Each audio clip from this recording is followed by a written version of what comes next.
And we're back for a quick video. Not much to report back on the Autocar this week, but as you can see, it is stripped down to the bare bones pretty much. So plan now, get the radiator off. We're going to strip down the radiator, all the big cast alley panels basically. So this and obviously the other side, they're going to come off and be given a high machine polish. Same with the rocker covers, breather, the new turbo, not that one because that one is fucked. All the little inspection covers or whatever they are, that are cast alley down there. I will probably replace these pipes with a bit of stainless. Same with all the coolant pipes that just look manky and really badly made. You see all the rust, all the rusty water that kind of sprayed out the top hose where it had the leak on my drive home. Made it all the way back here. To be fair, it made it all the way back to the rear diff.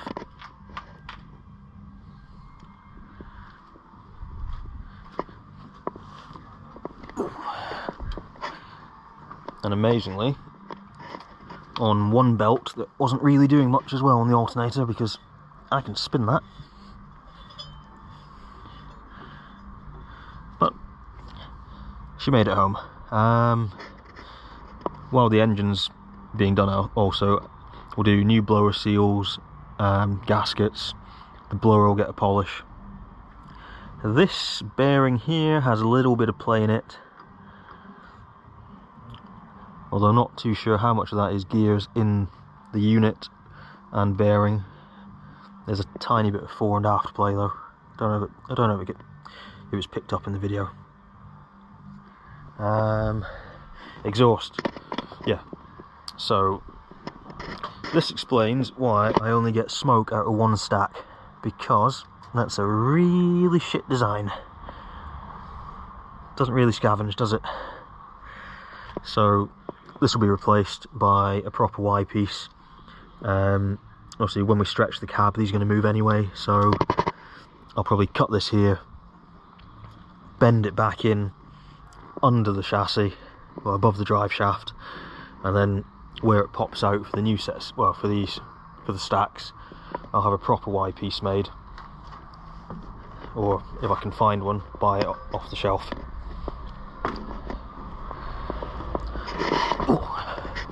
But this looks quite weird now without its cab on.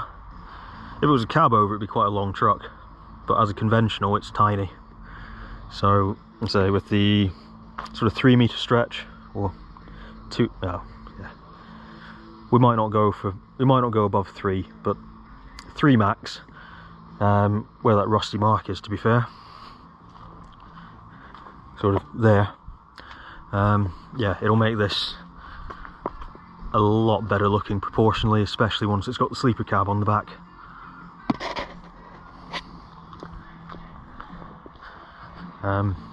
Moving back inside, so cab's off. It's been shedding crap all over the floor. All the rust came off fairly easily. The hardest part was actually getting the telehandler forks under it, because I had to use extensions and they made the forks probably 3 times as thick as they should have been. But you can see here that rust is just horrible. So the other side is still relatively good compared to this. I'm going to make a wooden buck, beat a couple of these into shape, might extend the cab line down into a little arrowhead or point to there. We'll see these. I've got a new toy which I'll show you in a minute.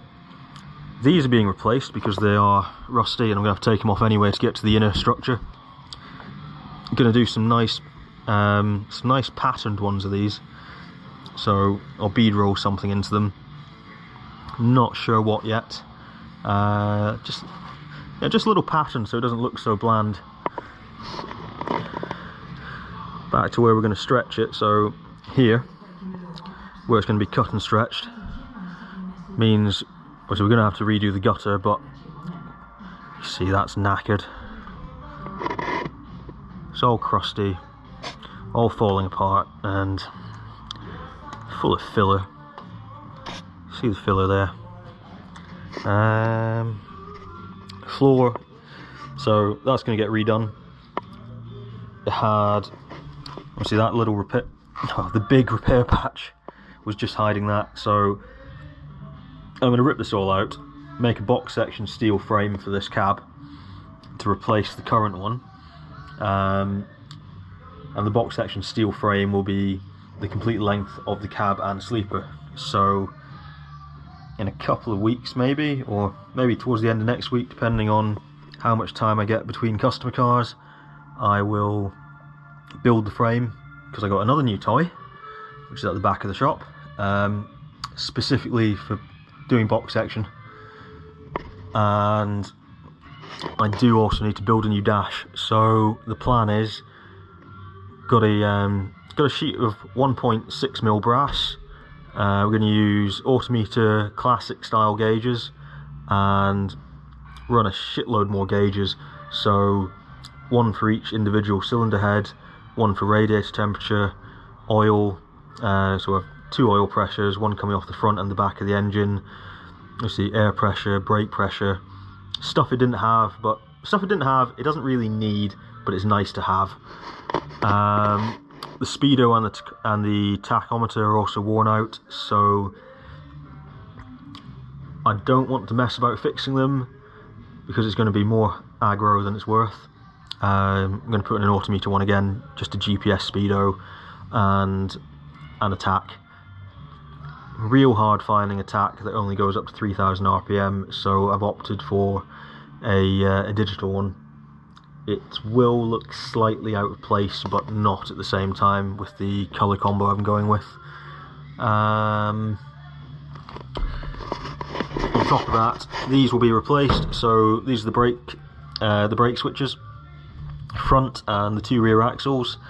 Front staying separate. The 2 rear axles, I've got a replacement switch out of a late model Peterbilt, and they're only on one on that system. It'll do 2 axles, but just on one switch, which tidies this up and gives me a little bit more space for the gauges. The glove box that was here, obviously that's going. I may just put in a little shelf or something.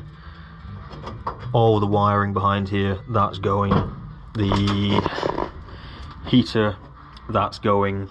So what we'll do is we'll put in a little diesel heater in the sleeper cab, and I will get a sort of vintage air system as well, so I can put AC into this, because it is roasting hot just with the heat coming off the engine and the transmission. So you can get a better view of the rust holes in it now that it's on the floor as well. I'm not trying to keep my balance on top. Roof, that's the worst one. Get the finger all the way through that. Bit of chrome trim here that's missing, so what we'll do is just polish up a strip of stainless.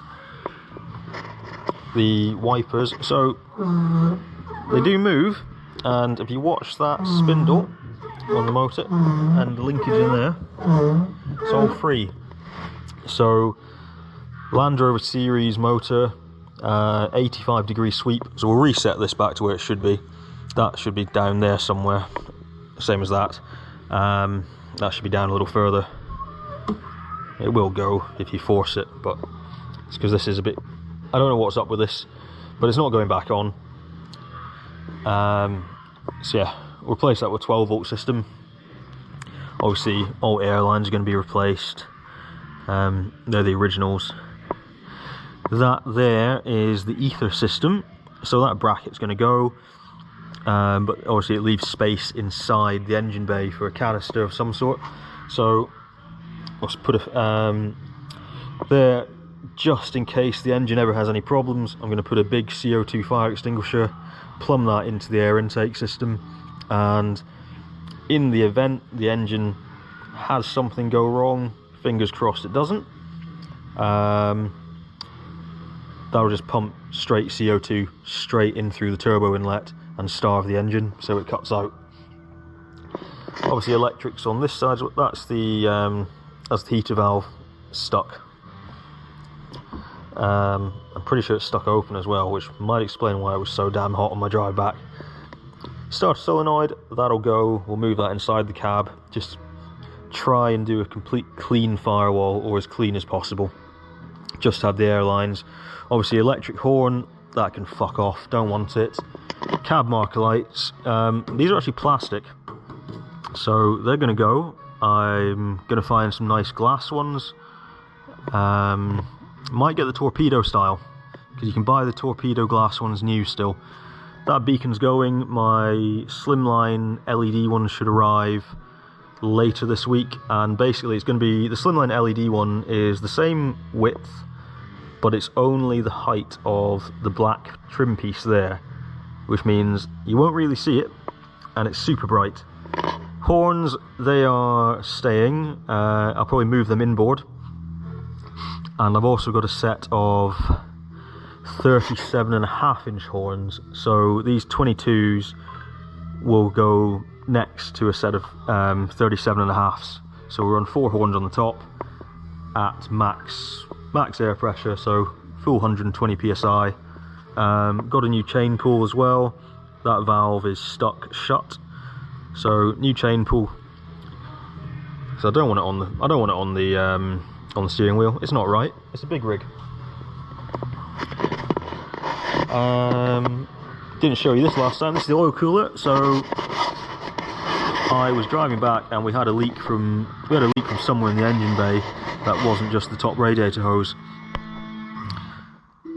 We thought it was coming out of the bolt hole, one of these, because that's all we could see. And then when I got it back, I did a few heat cycles, obviously through the engine, and noticed it pissing out of this crack here.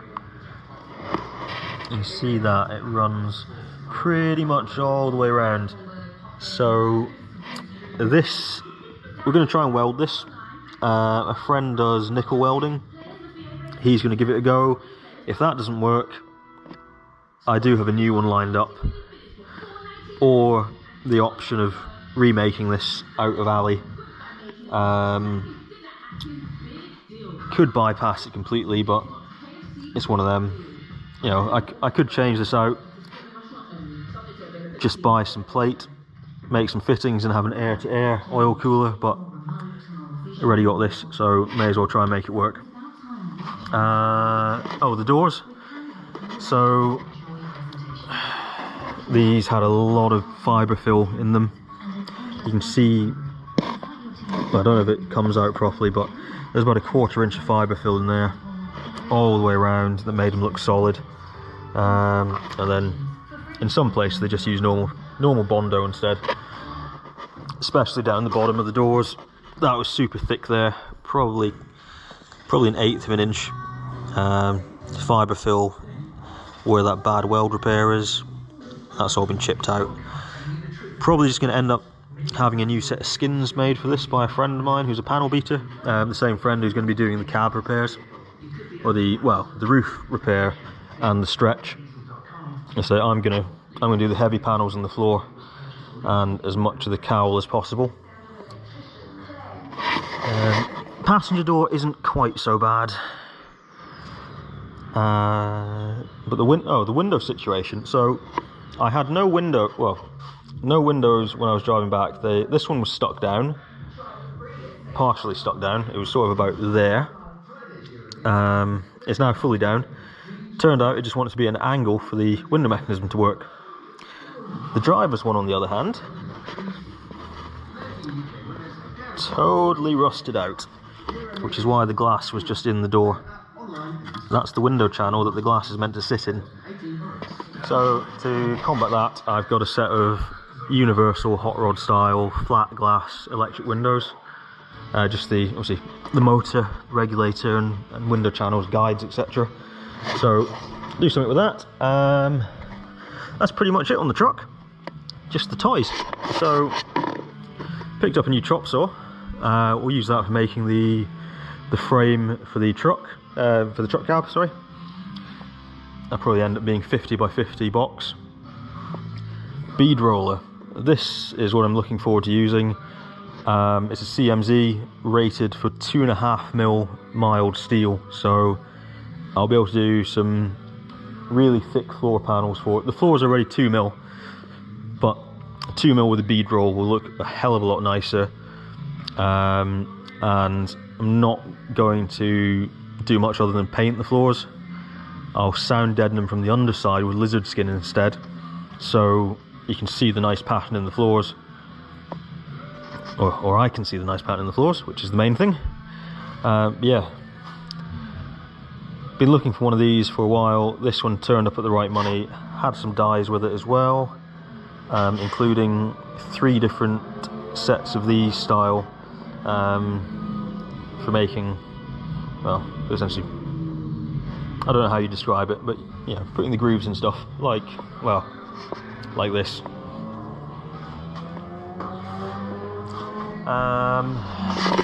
Other projects in the shop. My truck is still up there dead, so I've decided to buy a new transfer case for that instead of fix the old one, because we're going to try and push more power out of this. New turbos arrived at my friend's place in the States, ready to load into our next container,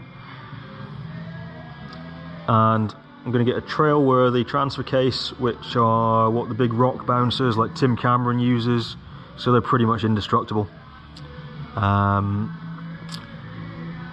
So yeah, that's dead. It can stay up there for the next few months until I get around to it. Cadillac, tried to get the 4.1 running. Didn't want anything to do with living, so it's coming out. The owners opted for 5.3 LS. Pontiac, so that was at the back of the shop, and obviously I've made space. Engines in, transmissions in. Issue, the original trans cross member doesn't line up now, and there's no way of making them line up with the conversion mounts that we've used. So where's my torch hiding? Well, there's one of them.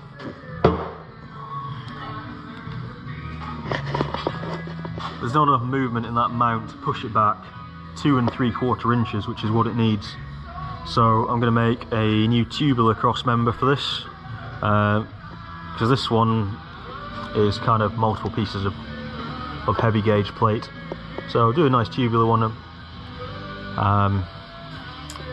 And then yeah, this is pretty much ready to go out the door once it's wired up again, and it has new, well, obviously it has new cross member and new drive shaft, but those aren't massive jobs.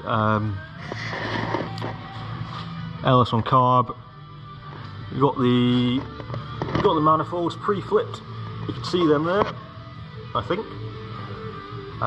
So let's go in turbo, which will be fun. 5.3 junkyard turbo. You know the drill. Just keep turning it up until it blows, and then throw another 5.3 in it. Mustang still there, and the other toy, big 7-foot tall pillar drill. Strong money, probably overpaid a little for this, but I've been after a drill press for ages, and this one does everything I need it to do, and it will outlive me. In fact, it'll probably kill me.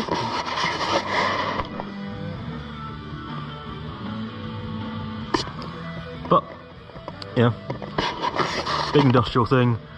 All speeds are on levers. For the gearbox, none of that pissing about with belts or gear cogs, moving them by hand. Yeah, everything's nice and free. Bed works perfectly. Unfortunately, some idiots have missed the center hole, but is what it is. It also has auto feed, and yeah, I mean that's it really. Other than that, I don't know if you can see the little wheel hanging up at the top there. If anyone wants method race wheels for the truck, Subaru, whatever, give me a shout. I will happily do you a deal on some. These ship direct from Method USA if you're a US based customer. they'll drop ship direct to you, or if you're in the UK, these come over in my containers, and you won't find them any cheaper anywhere. In fact, I will be the cheapest in the UK. You see, got my own little stash going on. Those are for the shop truck. Those are, I can't actually remember what they are. Oh, they're for my other truck. Took me a while. Yeah, I've got a set of bronze ones there, bronze 18s for one of my trucks, and a set of black 20-inch ones for that truck. In fact, I got 2 sets of black 20 inches just because they were going out. So they're probably the only, well, they're the only 2 sets in the UK, and there won't ever be any more because they don't produce 610s anymore in that size and that stud pattern. Good thing I didn't fit them, because this is tight. Don't know how well that comes out, but it is literally on the very edge of my ramp, and the other side is no better.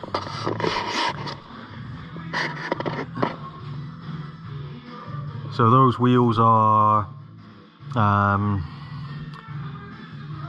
bigger than these. They're wider. The 20 by 12s, I think, and they've got a negative 50 offset.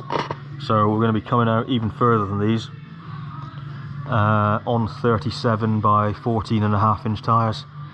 And I've also got a set of 2-inch spacers for the front and 2-inch spacers for the rear. So this truck is going to get bigger. Got the solid front axle for this still to do at some point, not high on my priority list. What I'll probably end up doing over the next couple of months is designing the new radius arms, and I'll design some bracketry that mounts up to the 3 bolt holes there, to the transmission cross member. So we'll use the transmission cross member bolt holes and make a new transmission cross member, or integrate it all into one, so I can have radius arms coming off there of a decent length. Same with the rear. Radius arms, we'll probably bring them back to that hole in the frame there. Obviously a bracket will drop down from there, well, drop down in line with there rather, because end game for this is air ride. So I've got so I can have it in this sort of height, which is just standard driving, and then be able to raise and lower it for when I'm towing or off-road. Yeah, it's because when I'm towing, the only issue is hitching up trailers, even with that stupid ass drop plate. So when it's on air, it means I don't have to wind the trailer up so much, which is a real pain in the ass.